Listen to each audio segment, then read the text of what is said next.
ভাগ্য, কত সুন্দর শব্দ এই ভাগ্য।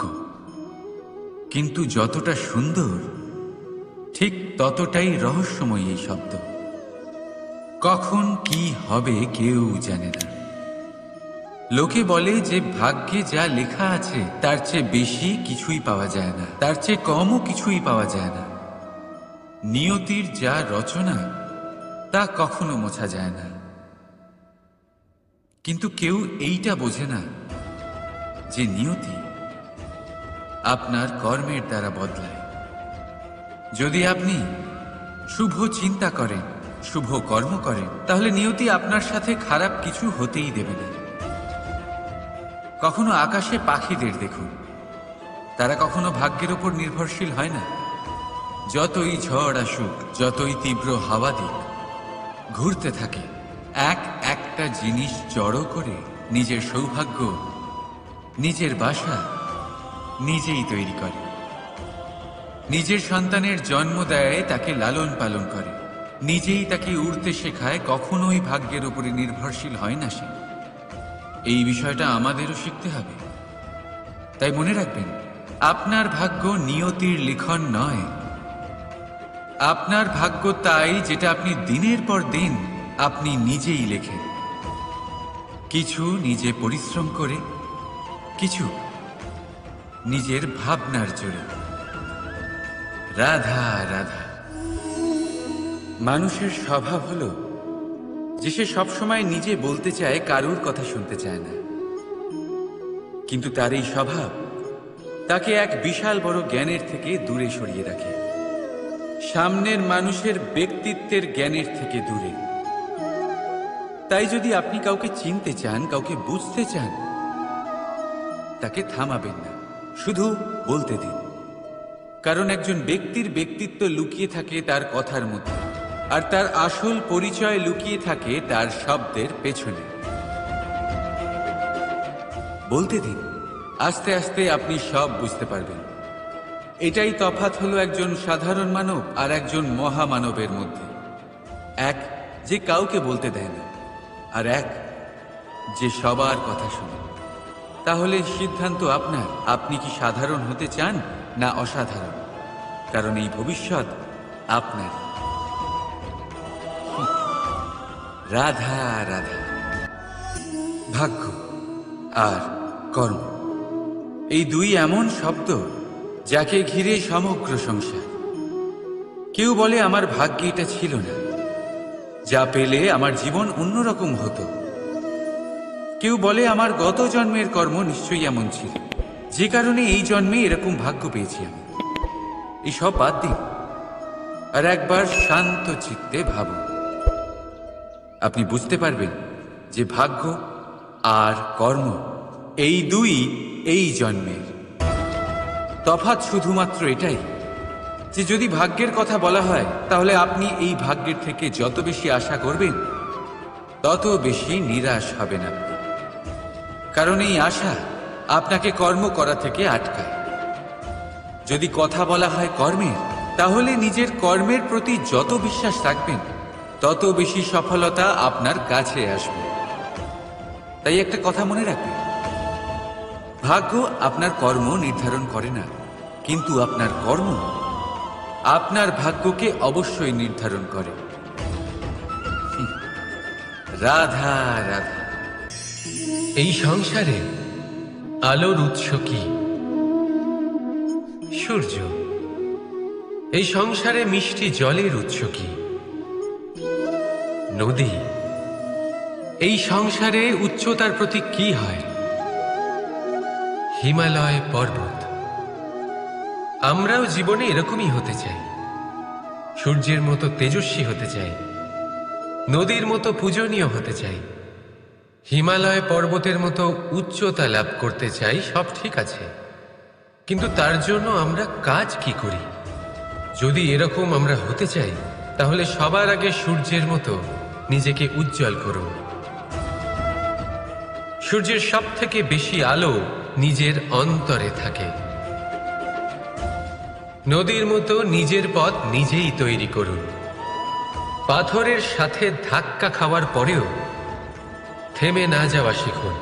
হিমালয় পর্বতের মতো উচ্চতা লাভ করতে হলে সেটার মতো অটল থাকতে শিখুন। একটা কথা অবশ্যই মনে রাখবেন, নিজেকে জ্বালাবেন তবেই সংসারকে আলোকিত করতে পারবেন। রাধা রাধা। প্রতীক্ষা, প্রয়াস, এই দুই জীবনের অভিন্ন অঙ্গ। দেখতে গেলে আমরা জীবনে কারোর না কারোর প্রতীক্ষা অবশ্যই করি। সে কোনো ব্যক্তি হোক বা সময় হোক বা কোনো ভাবনা, সবকিছুই হতে পারে। আর দেখতে গেলে সব সময় কেউ না কেউ কিছু প্রয়াসও করে চলেছে। যেমন সাফল্য আসার প্রতীক্ষা, বিফলতা যাতে না আসে তার জন্য প্রয়াস, সুখ আসার প্রতীক্ষা, দুঃখ যাতে না আসে তার জন্য প্রয়াস। এবার প্রতীক্ষা আর প্রয়াসের মধ্যে এক ঘনিষ্ঠ সম্পর্ক রয়েছে, আর তা হল যিনি প্রতীক্ষা করেন তিনি ঠিক তাই পান যা একজন প্রয়াস করা ব্যক্তি পেছনে ফেলে আসে। তাই প্রতীক্ষা নয়, প্রয়াস করুন। এই প্রয়াসের মধ্যেই সুখের চাবিকাঠি রয়েছে। রাধা রাধা। মানুষ কর্ম করেন। আমি বারংবার বলি যে ফলের আশা করবেন না। তাও মানুষ কোথাও না কোথাও নিজের কর্মের বদলে কোনো না কোনো ফলের আশা অবশ্যই রাখেন। কখনো তিনি সফল হন, কখনো অসফল। সেই জন্যই আমি বলি যে ফলের আশা কখনো রাখবেন না, কারণ সাফল্য বা অসফলতা মনের মধ্যে রাখলে কখনো কোনো লাভ হয় না। যদি সাফল্য মনের মধ্যে রাখেন তাহলে অহংকার জন্ম নেবে। যদি অসফলতা মনের মধ্যে রাখেন তাহলে এক হীনমন্যতায় আপনি ভুগবেন, যা দিয়ে কোনো শুভকর্ম হবে না। সেই জন্য শুধুই কর্ম করে যান, কর্মেই মগ্ন থাকুন। আর আসুন আমার সাথে ভালোবেসে বলুন, রাধা রাধা। বন্ধু আর শত্রু, প্রত্যেকের জীবনের একটা বড় অংশ এর উপরে নির্ভরশীল হয়ে থাকে। আপনার জীবনের সফলতা আর অসফলতাও এর উপরে নির্ভরশীল। কিন্তু এই বন্ধু এবং শত্রুদের খুঁজে পাওয়ার জন্য আপনাদের বাইরে যাওয়ার প্রয়োজন নেই, কারণ এরা স্বয়ং আপনার ভেতরেই আছে। আপনি যদি বিনম্র থাকেন, যদি আপনি নিরন্তর প্রয়াস করতে পারেন, তাহলে আপনার কোনো বন্ধুর প্রয়োজন নেই। যদি আপনার মধ্যে অহংকার থাকে, যদি প্রতি কথায় আপনার মধ্যে ক্রোধ উৎপন্ন হয়, তাহলে আপনার শত্রুর কোনো প্রয়োজনই নেই। নিজের অন্তরের এই বন্ধু ও শত্রুকে চিনুন, আর আমার সাথে ভালোবেসে বলুন, রাধা রাধা। একে চিনতে পারলেন? একে কুঠার বলা হয়। আপনারা জীবনে কোথাও না কোথাও কোনো না কোনো রূপে এটা দেখেই থাকবেন। একটা ব্যাপার নিশ্চিত, এই কুঠার ছাড়া কোনো বৃক্ষকে কাটতে পারা সরল নয়। এবার আপনি কখনো এটা ভেবেছেন, এই কুঠার, এর এই অংশ, এর মুখটাই যদি না থাকে তাহলে কি হবে? এ শুধুমাত্র কোনো বৃক্ষই নয়, তার কোনো ডালও কাটতে সক্ষম হবে না। এবারে ভাবুন, এই শুকনো কাঠের হাতল এ আমরা কোত্থেকে পেলাম? কোনো এক বৃক্ষ থেকে। সেই ডাল যাকে কেটে ফেলা হয়েছিল এক বৃক্ষকে কাটার জন্য, এই ডালই শস্ত্ররূপে প্রস্তুত। আমাদের জীবনে আমাদের প্রিয়জন, আমাদের আপনজন যখন সময় কখনো কখনো তাদের সঙ্গ না দেয়, যদি তারা দৈন্য দশায় থাকেন, তাহলে তাদের সঙ্গ কখনো ছাড়বেন না। ওনাদের প্রয়োজন শুধুমাত্র মনোবল। তা তাদের দিন, তাদের সাহায্য করা আপনার কর্তব্য। হয়তো তাদের সাথে থেকে আপনার কোনো লাভ হবে না, কিন্তু তাদের দূরে থাকাতে আপনার ক্ষতি অবশ্যই হতে পারে। সর্বদা সাহায্য করুন, সঠিক সময় আসলে তা আপনার সহায়ক অবশ্যই হবে। রাধা রাধা।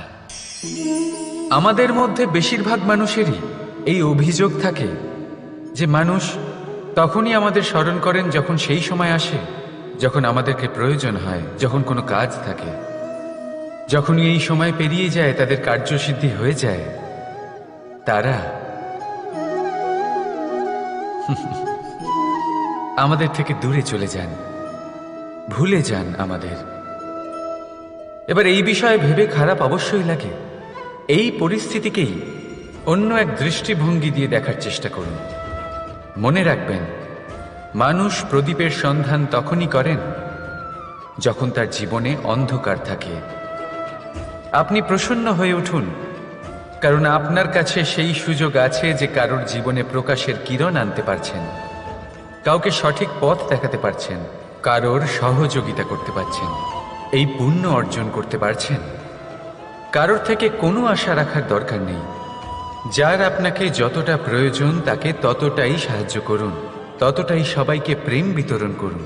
আর এই প্রেমের ভাব নিয়েই আমার সাথে বলুন, রাধা রাধা। এটা সেই নৌকার প্রতিরূপ যা আমাদের নদী পার করায়।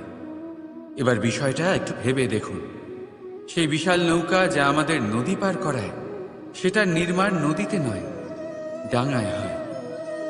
আর যদি আমরা এটাকে নদী অবধি পৌঁছতে চাই, তাহলে আমাদের দরকার পড়ে কোনো গরুর গাড়ির অথবা ঘোড়ার গাড়ির।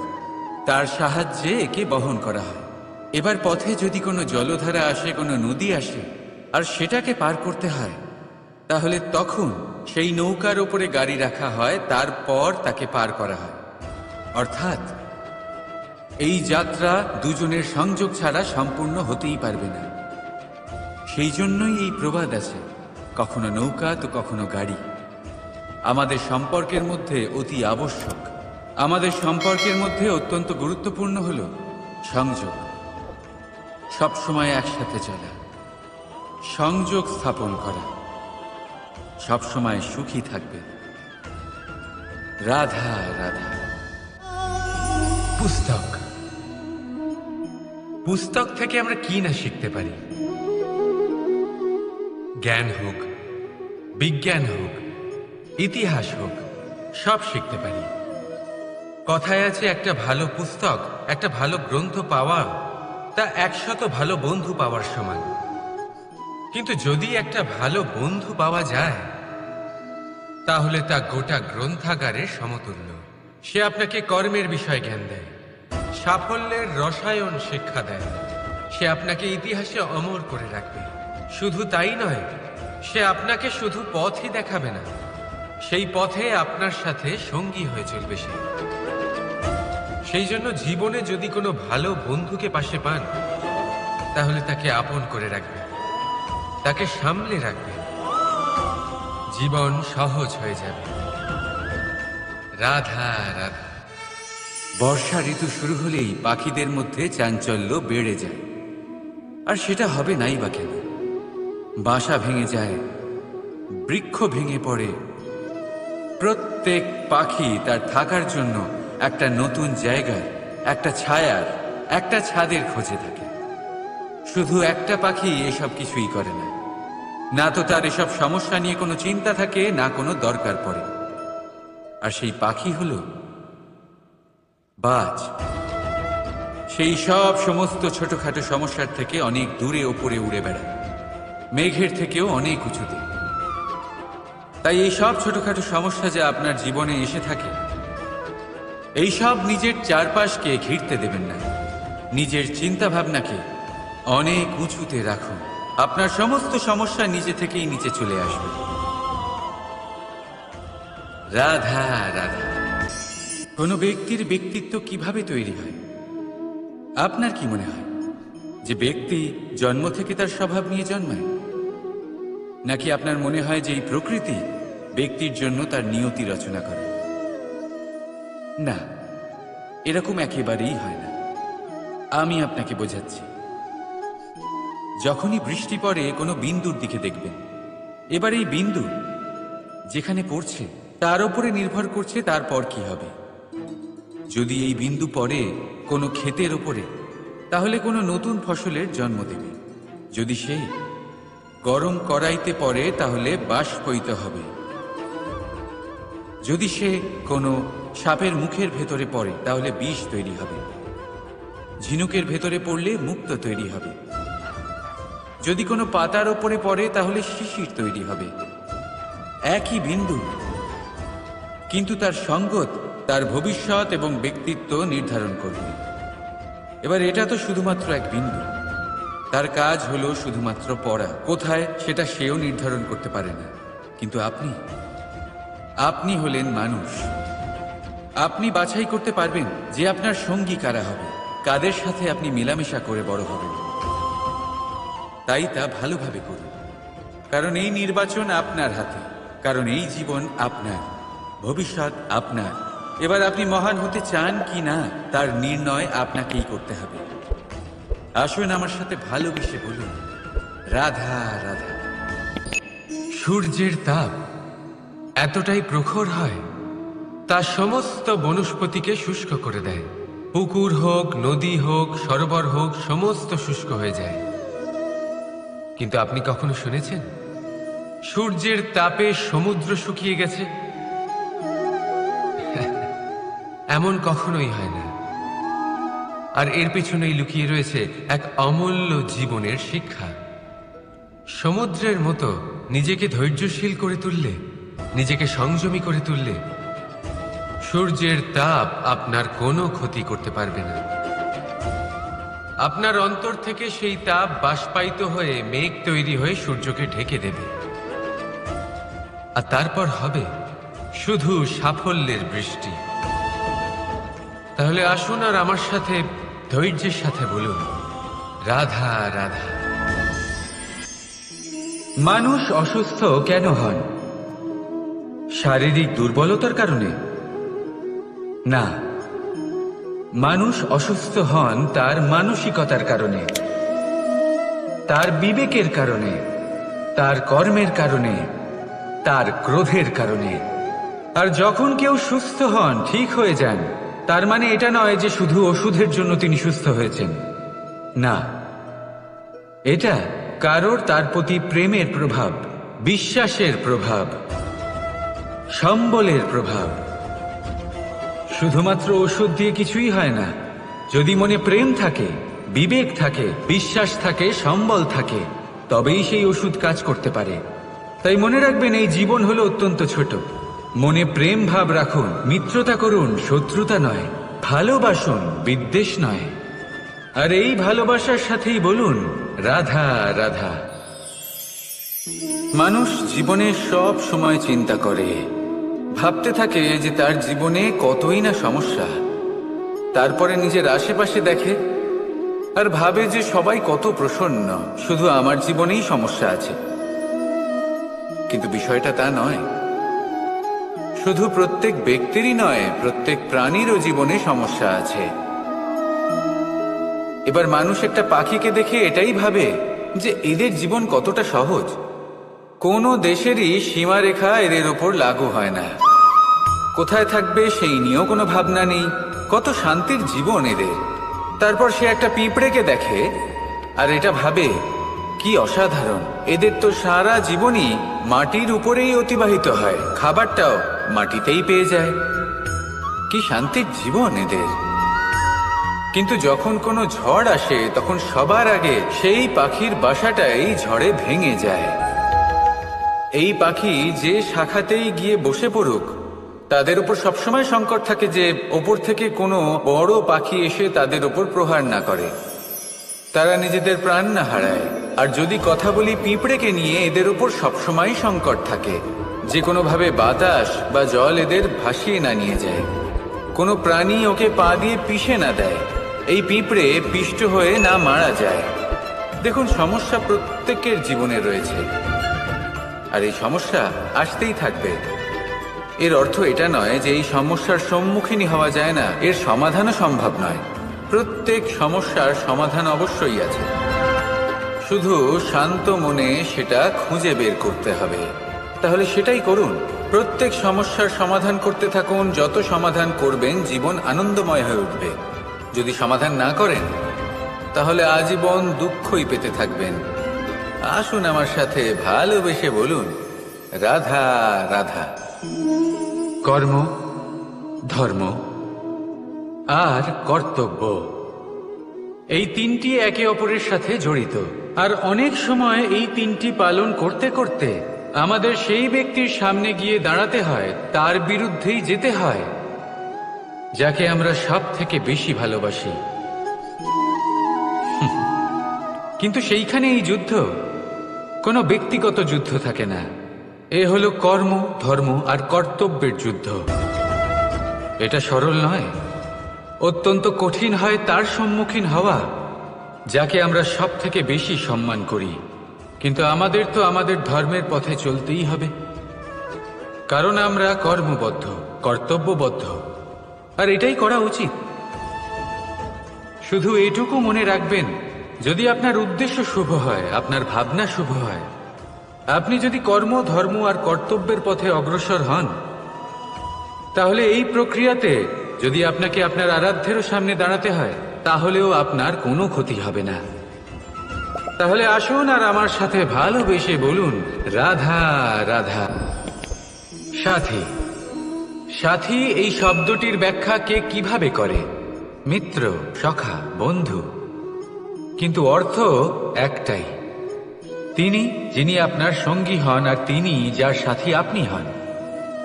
এবার সব থেকে বড় প্রশ্ন হলো এটাই যে তিনি কে হতে পারেন যাকে আপনি আপনার সাথী বলে মেনে নিতে পারেন, নিজের সখা, নিজের মিত্র, নিজের বন্ধু মেনে নিতে পারেন।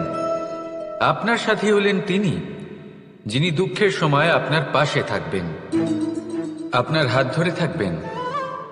আপনার সাথী হলেন তিনি যার হাত আপনি নিজের সুখের দিনে ধরে থাকবেন। সেই সাথীরই হাত ধরুন যিনি দুঃখে সবসময় আপনাকে সাহায্য করার জন্য তৎপর হয়ে থাকেন, আপনার পাশে থাকেন, আর যাকে সুখের দিনে আপনি আপনার সাথে রাখতে পারেন। আর যখন আপনার সাথে আপনার এই সাথী থাকবে, তখন আপনি এটা বুঝবেন যে যখন জীবনে দুঃখ আসে, তখন এই দুঃখ কমে যায়, সবার মধ্যে ভাগ হয়ে যায়। আর যদি তখন সুখ আসে, তাহলে সেটা সবার উপস্থিতিতে আরো বেড়ে যায়। এটাই হলো প্রেম, এটাই হলো ভালোবাসা, এটাই হলো সঙ্গ, যেমন সম্পর্ক আমার আর রাধার মাঝে। তাহলে আসুন আর আমার সাথে ভালোবেসে বলুন, রাধা রাধা। মানুষ এক অত্যন্ত বিচিত্র প্রাণী, পরিকল্পনা করে, ষড়যন্ত্র করে, প্রচেষ্টা করে, কাউকে পরাজিত করার চেষ্টাও করে। সাপকে একটা দড়ি মনে করে হাতে চেপে ধরার চেষ্টা করে, কিন্তু একটা কথা বুঝতেই পারে না, সময়ের এই সাপ, এটা হাতে চেপে ধরাই যায় না। আর আপনি যা করবেন তা আবার ফিরে আসবে আপনারই সামনে। দেখুন, এতে কিছুই যায় আসে না যে আপনি কুম্ভকারের পুত্র নাকি কৃষ্ণের পুত্র। যদি আপনি অনুচিত কর্ম করেন, তাহলে আপনার সাথেও অনুচিতই হবে। অশুভ কর্ম করলে আপনার সাথেও অশুভই হবে। কুরু বংশ অত্যন্ত মহান বংশ ছিল। এই কুরু বংশ কি হলো তার সাথে? একটা গোটা বংশ বয়ে গেল, কারণ ওনাদের উদ্দেশ্য অশুভ ছিল। অন্যদিকে 5 জন বনবাসী পাণ্ডব মহাভারত বিজয়ী হলেন, কারণ তাদের উদ্দেশ্য শুভ ছিল। তাই মনে রাখবেন, শুভ অগ্নি প্রজ্বলিত করবেন, শুভ তাপ সঞ্চার হবে। অশুভ অগ্নি প্রজ্বলিত করবেন, নরকেই জ্বলতে হবে। তাহলে আসুন আর আমার সাথে ভালোবেসে বলুন, রাধা রাধা। জীবনে এমন কিছু কাজ রয়েছে যা আপনাকে একাই করতে হয়, আর এমন কিছু কাজ রয়েছে যা আপনাকে একসাথে মিলে করতে হয়, একজোট হয়ে, সঙ্গবদ্ধ হয়ে। এবার সঙ্গবদ্ধ বলতে কি বোঝাতে চাইছি? আমি তাদের কথা বলছি না যারা বাস্তবিকভাবে একে অপরের সাথে কাজ করেন। আমি তাদের কথা বলছি যারা একে অপরের থেকে দূরে থেকেও একে অপরকে বিশ্বাস করেন। আমি আগেও বলেছিলাম, সমস্ত বিশ্বের আশা বিশ্বাসেই বসবাস করে, তাই না? তাই যেখানে সমস্ত বিশ্ব আছে, সমস্ত সংসার আছে, সেইখানেই বিশ্বাস রয়েছে। তাই আপনার আশেপাশে এমন দল সঙ্গবদ্ধ করুন যাদের আপনার উপর বিশ্বাস আছে আর যাদেরকে আপনি বিশ্বাস করতে পারেন। তাহলে আসুন আর আমার সাথে ভালোবেসে বলুন, রাধা রাধা। আমরা যে মানুষকে চাই, যাকে আমরা ভালোবাসি, তাকে একটা উপহার অবশ্যই দিতে চাই। এমন এক উপহার যা ওনার ভালো লাগবে, যা শ্রেষ্ঠ হবে, অতি প্রিয় হবে, বহুমূল্য হবে, বা বলতে পারেন মূল্যবান হবে। তাই আমরা কি করি? আমরা বাজারে যাই, তার জন্য স্বর্ণ, আভূষণ, হিরে, মুক্ত এইসব নিয়ে আসি। কিন্তু এটাই কি সর্বশ্রেষ্ঠ উপহার? কখনোই নয়। সর্বশ্রেষ্ঠ উপহার হল স্বাধীনতা, তাকে নিজের মনের মতো বাঁচার স্বাধীনতা। যদি আপনি কাউকে স্বাধীনতা না দিতে পারেন, তাহলে সে কোথাও না কোথাও বন্দী হয়ে যায়, তার বিকাশ কোথাও না কোথাও আটকে যায়। কিন্তু যদি আপনি কাউকে স্বাধীনতা দিতে পারেন, তাহলে আপনি দেখবেন ও সমস্ত সংসারকে, এই জীবনকে নিজের দৃষ্টিভঙ্গি দিয়ে দেখবে, বুঝবে যে কোনটা হলো উচিত আর কোনটা হলো অনুচিত।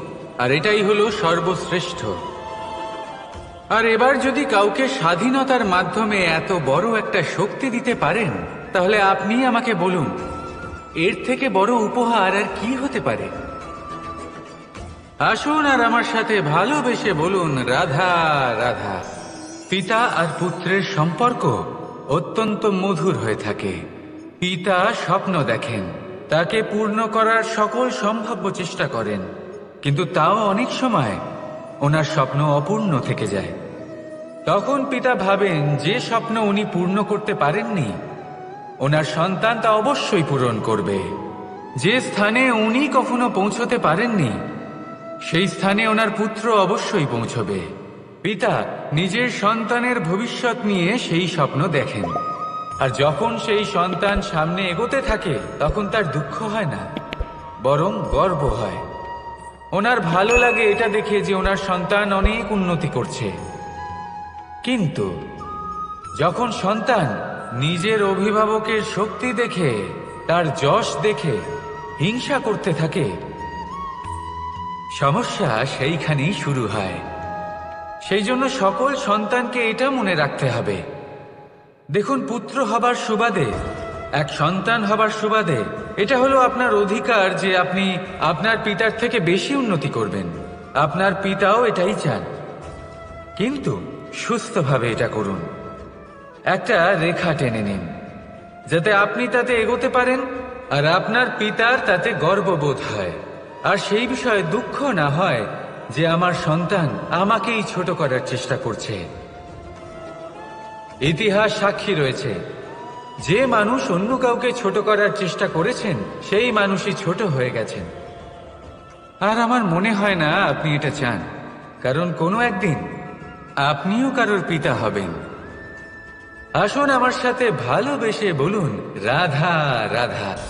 প্রেম এই সংসারে এসেছিল এই সংসারকে প্রেমের শিক্ষা দেওয়ার জন্য, এই জীবনের সুখের অনুভূতি আসলে কি তা শেখানোর জন্য। কিন্তু যদি সত্যি কথা বলি, তো আমি নিজেই প্রতিদিন প্রেমের নতুন নতুন স্বরূপ দেখতে পাই, প্রেমের একটা নতুন অনুভূতি প্রত্যেক নতুন দিনে। আর তার কারণ হলো এই প্রেম অনন্ত, এ হলো দৈব। প্রেম হলো এই সংসারের সব থেকে বড় ঢাল এবং সব থেকে বড় অস্ত্র। এই প্রেম ছাড়া না কোনো ন্যায় হয় আর না কোনো শাস্ত্র, না জীবন আছে আর না অন্ত। এবার যদি এই প্রেম মনের মধ্যে বাস করতে শুরু করে, তাহলে কখনো কোনো সমস্যাই হবে না, আর যদি হয়েও থাকে তাহলে তা স্থায়ী হবে না। এই প্রেম কি না করতে পারে? এই প্রেম সমস্ত সমস্যা মিটিয়ে ফেলতে পারে, আপনার মনের মধ্যে অহংকারকেও বিনাশ করে দিতে পারে, আপনাকে সাক্ষাৎ ঈশ্বরের সাথে দেখা করাতে পারে। তাই প্রেমের দ্বারা প্রয়াস করতে থাকুন, এই সংসারের প্রত্যেক মানুষকে, প্রত্যেক বস্তুকে, প্রত্যেক জীব জন্তুকে ভালোবাসবেন। আর এই প্রেমের দ্বারাই বলুন, রাধা রাধা। মানুষের জীবনে স্বচ্ছতার একটা আলাদা গুরুত্ব আছে। যদি আপনি নিজেকে স্বচ্ছ রাখেন, তাহলে আপনার নিজেরও ভালো লাগবে, সামনের ব্যক্তিরও ভালো লাগবে, একটা অন্যরকম প্রভাব পড়বে। কিন্তু একজন শ্রেষ্ঠ ব্যক্তি কিভাবে হয়ে ওঠা সম্ভব? যার মধ্যে গুণ আছে, শিক্ষা আছে, শুভ চেতনা আছে, যিনি সৎকর্ম করেন। কিভাবে হব সেই ব্যক্তি যার মধ্যে জ্ঞান আছে? শুধুমাত্র স্বচ্ছ থাকলে তো তা হওয়া সম্ভব নয়। প্রথমে আপনাকে বুঝতে হবে যে মানুষের মধ্যে 4টি মূল তত্ত্ব আছে। প্রথম হলো তার শরীর, যার দ্বারা উনি যে কোনো কর্ম করে থাকেন। দ্বিতীয় তত্ত্ব হলো তার মন, যার দ্বারা কোনো কর্ম করার জন্য সে নিজেকে প্রেরণা দিতে থাকে। তৃতীয় তত্ত্ব হলো বুদ্ধি, যে কর্ম আমরা করতে চাই, যে লক্ষ্যে আমরা পৌঁছতে চাই, সেটা আমরা কিভাবে কোন পথে করব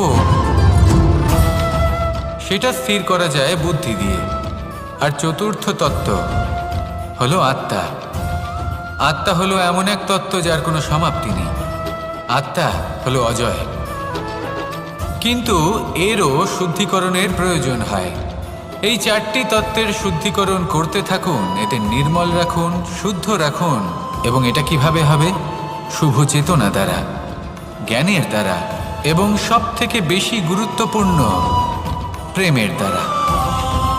আসুন আমার সাথে ভালোবেসে বলুন, রাধা রাধা। মানুষ তার জীবনে শিক্ষা এবং প্রেম এই দুই লাভ করে তার মাতা, পিতা এবং গুরুর কাছ থেকে। কিন্তু মানুষ সব থেকে বেশি ভালোবাসে নিজের মাতাকে, কারণ মাতা খুব নির্মল চিত্তে ভালোবাসে, শান্ত মনে আমাদের অন্তরে শক্তির সঞ্চার করে থাকেন, আমাদের উৎসাহ দেন, বলশালী করে তোলেন। ব্যাপারটা কিন্তু এমন নয় যে আমরা নিজেদের বাবা বা গুরুকে ভালোবাসি না, তাদেরকেও আমরা অত্যন্ত ভালোবাসি, শুধু ওনাদের কঠোর ব্যবহার দেখলে আমরা একটু ভয় পেয়ে যাই। এবার ওনাদের এই কঠোর ব্যবহার আমাদের ভালো না লাগলেও অত্যন্ত আবশ্যক, কারণ মাতার থেকে আমরা যে শক্তি লাভ করি তা যেন নিয়ন্ত্রণ হারিয়ে বিধ্বংসী না হয়ে ওঠে, আমরা যেন কোনো কুপথে না চলে যাই, আমরা কখনো যেন দোষ না করে ফেলি। শুধু সেই জন্য পিতা এবং গুরু একটু কঠোর হয়ে ওঠেন, এবং ওনাদের এই কঠোর আচরণ ভবিষ্যতে গিয়ে আমরা অবশ্যই বুঝতে পারি। জীবনে কিছু বছর আমরা এগিয়ে যাই আর তারপর আমরা বুঝতে পারি যে বাবা এবং গুরু আমাদের যথেষ্ট ভালোবাসতেন, কিন্তু ওনাদের ভালোবাসার বহিঃপ্রকাশ আলাদা। প্রয়োজনীয় হলো এটা দেখার, এটা বোঝার যে শুরু থেকে আমাদের প্রতি ওনাদের আচরণ কেমন ছিল। ওনাদের কঠোর হওয়ার পেছনে ওনাদের ভালোবাসাটা বোঝার চেষ্টা করুন, ওনাদের চিন্তাটা বোঝার চেষ্টা করুন, ওনাদের পথপ্রদর্শনের আড়ালে আপনার ভবিষ্যতের জন্য যে পরিকল্পনা ওনারা করেছেন সেটা বোঝার চেষ্টা করুন। তখন আপনারা বুঝতে পারবেন ওনাদের ভালোবাসাকে।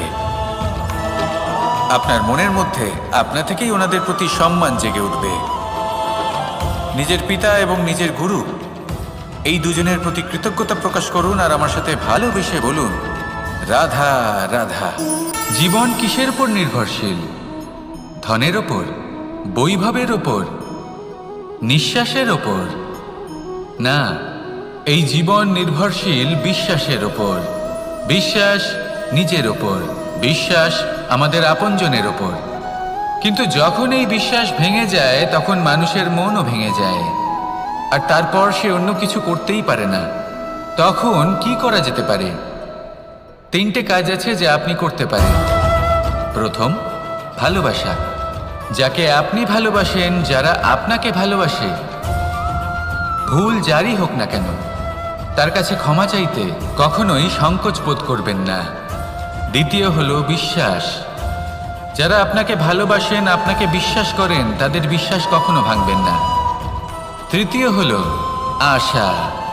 যারা আপনাকে ভালোবাসেন, আপনাকে বিশ্বাস করেন, তাদের আশা আপনার সাথে জড়িত, তাদের থেকে কখনো কিচ্ছু লুকোবেন না।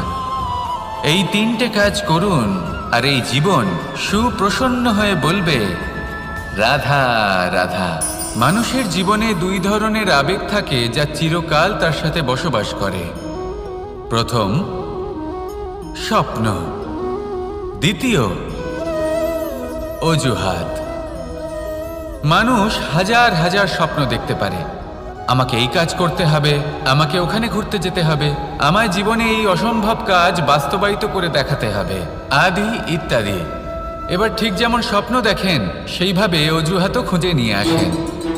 আমি এই স্বপ্ন পূরণ করতে পারলাম না, কারণ আমাকে কেউ সাহায্যই করলো না, কারণ আমি দুর্বল হয়ে পড়েছিলাম, কারণ আমার কাছে সময়ই ছিল না, আদি ইত্যাদি।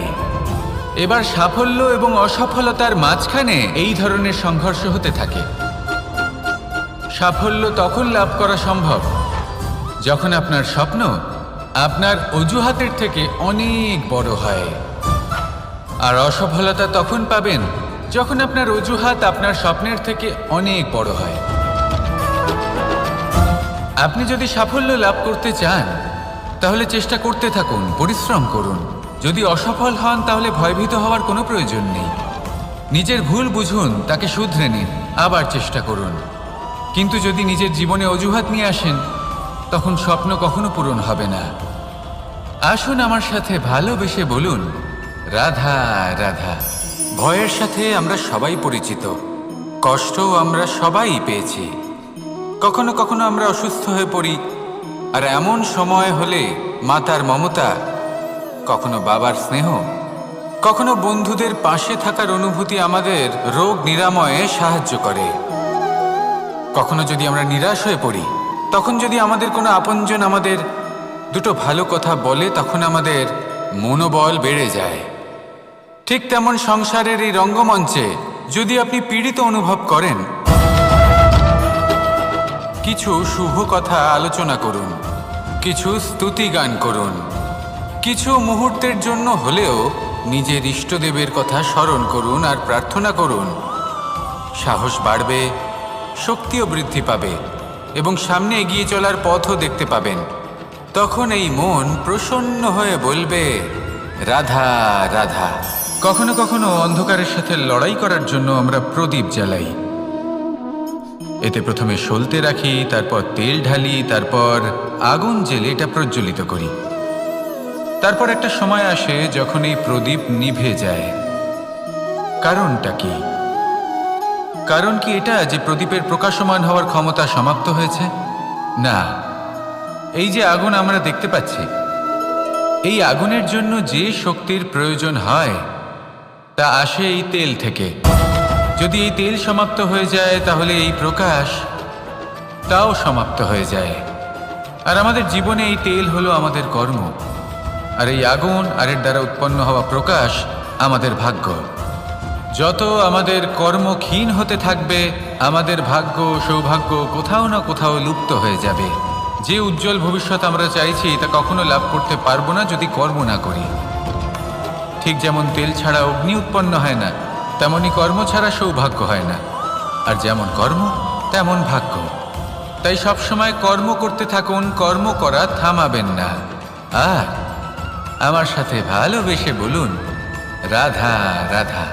জীবনে তিনটি বিষয় আছে, তিনটি বস্তু আছে, তারা যেন আপনাকে কখনো বশে না করে নিতে পারে। প্রথম হলো ধন। ধন যতক্ষণ আপনি ব্যবহার করতে থাকেন, যতক্ষণ তা আপনার কাজে আসছে, ততক্ষণ ঠিক আছে, এই ধন আপনার কাছে অমৃত। কিন্তু যখন এই ধন আপনাকে ব্যবহার করতে শুরু করে, বুঝে যাবেন যে আপনার পতনের সময় শুরু হয়েছে।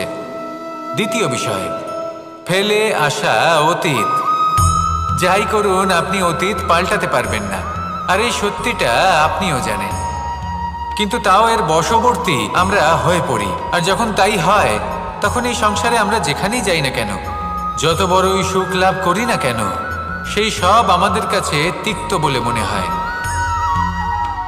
তৃতীয় বিষয়, আপনার আশেপাশের মানুষ ভিন্ন ভিন্ন ধরনের মানুষ হয়, যাদের চিন্তা ভাবনা এবং দৃষ্টিভঙ্গি ভিন্ন ভিন্ন প্রকারের। যদি এদের বশবর্তী আপনি হয়ে পড়েন, তাহলে কেউ বলবে এটা করো, এটা ভালো। কেউ বলবে এটা করো না, ওটা করো, ওটা ভালো কাজ। কেউ বলবে এই দুটোই করো না, অন্য কিছু করো। এই কথাগুলিতে আপনি এতটাই জড়িয়ে পড়বেন যে আপনি লক্ষ্যভ্রষ্ট হয়ে পড়বেন। তাই এই তিন বিষয় থেকে সাবধানে থাকবেন। যদি কোনো কিছু বশ করতে হয়, তাহলে আপনাকে বশ করতে হবে আপনার আজকে, নিজের বর্তমানকে। এটা খুব প্রয়োজনীয়। এটা ভাববেন যে এই সময়ের সদ্ব্যবহার আমি কিভাবে করব, সময়কে শাসন কিভাবে করব, ওই কর্ম কিভাবে করব যাতে ভবিষ্যতে কখনো আমার আফসোস না হয়, বরং এই সংসার আমাকে নিয়ে গর্ব করবে, সেই কর্ম করুন। আর যখন আপনি এটা শিখে নেবেন, তখন আপনি নিজেই নিজেকে প্রকৃত অর্থে ভাগ্যশালী করে তুলবেন। আসুন আমার সাথে ভালোবেসে বলুন, রাধা